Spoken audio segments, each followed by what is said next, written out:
Assalamualaikum warahmatullahi wabarakatuh. Halo kawan-kawan. Oke, kali ini kita akan bahas lagi nih menuju Pilpres 2024. Sebab para pengamat menyebut Muhaimin Iskandar itu bisa dongkrak elektabilitasnya Anies Baswedan. Itu asalkan bisa mengoptimalkan suara Nahdlatul Ulama. Saya pikir seperti itu kawan-kawan. Dan kita harus terang-terangan mengatakan ini bahwasanya betul-betul kita bisa melihat dengan adanya Caimin dalam koalisi perubahan akan mampu memenangkan Pak Anies Baswedan itu. Kemudian beberapa pengamat juga mengatakan bahwa basis massa Pak Muhaimin itu untungkan Anies Baswedan di bagian ini. Dan saya pikir dengan masuknya PKB dalam koalisi perubahan ini jelas akan menguntungkan Pak Anies. Keuntungan pertamanya bahwasanya Pak Anies yang dilekatkan kemarin dengan politik identitas itu langsung hilang sendiri dengan masuknya Caimin di wilayah itu. Kemudian ketika Pak Anies mampu menyatukan PKB dan PKS, ini jelas juga sangat menguntungkan bahwasanya terlihat sekali bahwasanya Pak Anies itu adalah sosok mempersatukan, itu sosok yang bisa menyatukan itu. Nah ini menarik kawan-kawan, menarik untuk kita lihat sejauh mana elektabilitas Pak Anies bersama Pak Muhaimin itu. Mampukah mereka menang di Pilpres 2024? Coba kita telaah lebih jauh kawan-kawan.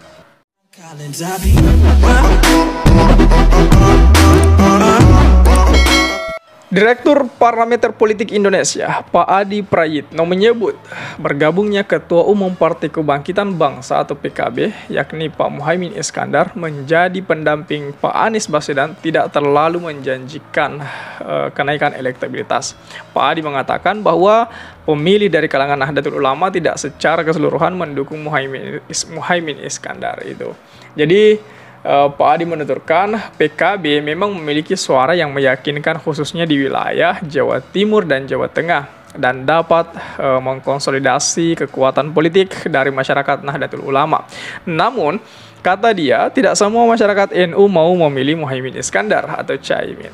Ia mencontohkan hasil suara pemilu legislatif 2019 di mana suara PKB hanya sebesar 9,6%, tetapi suara pemilih Muhaimin Iskandar hanya mencapai 1-2% saja. Artinya jaraknya jauh suara pemilih PKB dengan suara Muhaimin apabila pemilih PKB diajak atau dipaksa memilih Anies Baswedan. Itu seperti itu yang diucapkan oleh Pak Adi Prayitno. Tetapi melihat bahwasanya banyak sekali kiai, banyak sekali ulama yang mendorong pasangan ini, maka jelas kawan-kawan bisa kita lihat secara langsung bahwasanya ini bakalan menjadi sesuatu yang lebih berbicara banyak di pentas 2024 nanti, di Pilpres 2024 nanti. Lebih lanjut, Pak Adi menjelaskan bahwa semuanya bisa terjadi dalam kontestasi politik. Pak Adi menerangkan bahwa Caimin memiliki PR besar dengan masa menuju pemilihan untuk dapat mengkonsolidasikan kekuatan politik masyarakat NU. Itu. Jadi bisa kita lihat sebelumnya Pak Anies Baswedan dan Ketua Umum PKB yakni Muhaimin Iskandar bakal mendeklarasikan diri sebagai calon presiden pada Sabtu kemarin kawan-kawan. Berdasarkan surat undangan yang dikeluarkan Dewan Pengurus Wilayah PKB Provinsi Jawa Timur yang diperoleh Tempo kemarin kawan-kawan, deklarasi itu diselenggarakan di Hotel Majapahit Surabaya. Nah, Wakil Sekretaris Jenderal DPP Partai Kebangkitan Bangsa Syaiful Huda mengatakan deklarasi Pak Anies Muhaimin itu sebagai pasangan calon presiden dan calon wakil presiden itu akan secara sederhana. Ia menyebutkan deklarasi akan dihadiri sejumlah pimpinan dan kader dari Partai Kebangkitan Bangsa, itu Partai Nasdem dan Partai Keadilan Sejahtera. Ya, kalau dari Demokrat jelas di sini belum dibicarakan mengenai lebih lanjut. Karena Demokrat kemarin kan itu sudah mengambil posisi bahwasanya dengan ditetapkannya Pak Muhaimin sebagai cawapres Pak Anies, Demokrat langsung memperlihatkan kekecewaannya, memperlihatkan gesturnya gestur kecewanya tidak bisa dibohongi, bahwasanya mereka betul-betul terpukul dengan kejadian tersebut itu. Nah, ia menyebut sejumlah pimpinan partai akan memberikan sambutan, dimulai dari sambutan dari Ketua Umum Nasdem, Surya Paloh, Ketua Umum PKS, dan ditutup dengan sambutan dari Pak Anies itu. Meskipun dari PKS kemarin belum hadir kawan-kawan. Nah, pengamat mengatakan bahwa basis massa Muhaimin dan akan untungkan Anies Baswedan itu.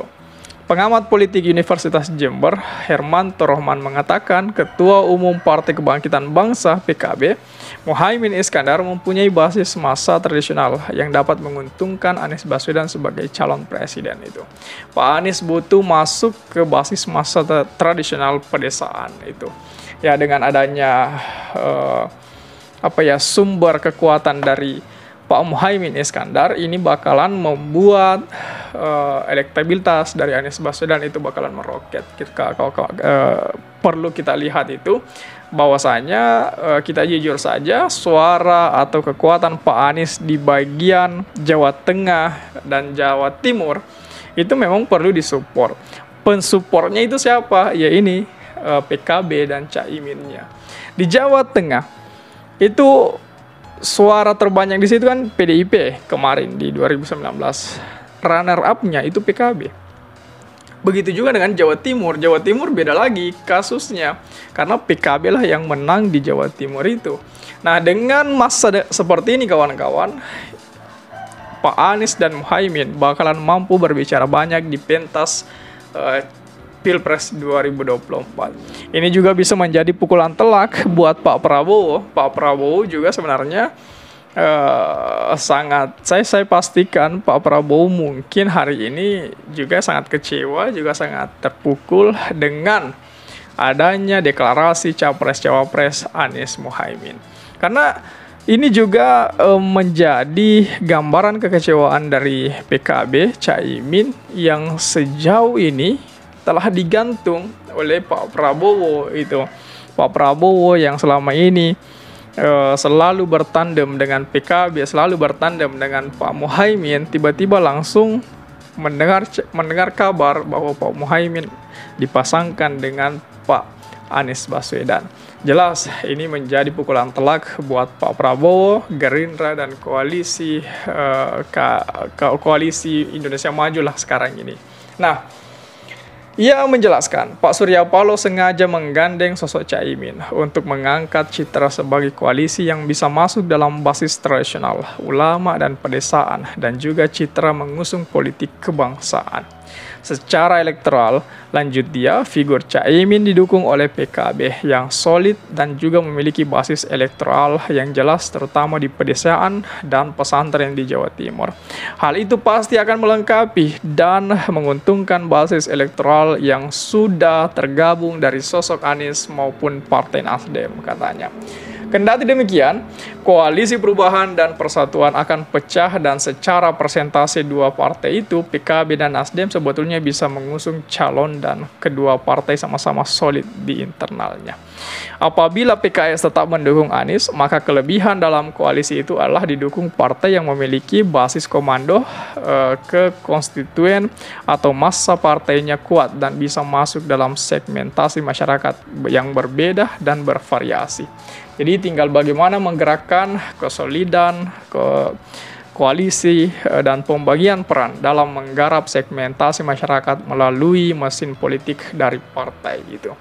Pak Hermanto mengatakan Pak Anies dan Partai Nasdem memiliki basis massa perkotaan, modern, dan luar Jawa, sedangkan Caimin memiliki basis massa tradisional, pesantren, pedesaan di Jawa, khususnya Jawa Tengah. Juga PKS punya basis massa perkotaan, modern, luar Jawa, terutama Sulawesi dan Jawa, terutama Jawa Barat itu.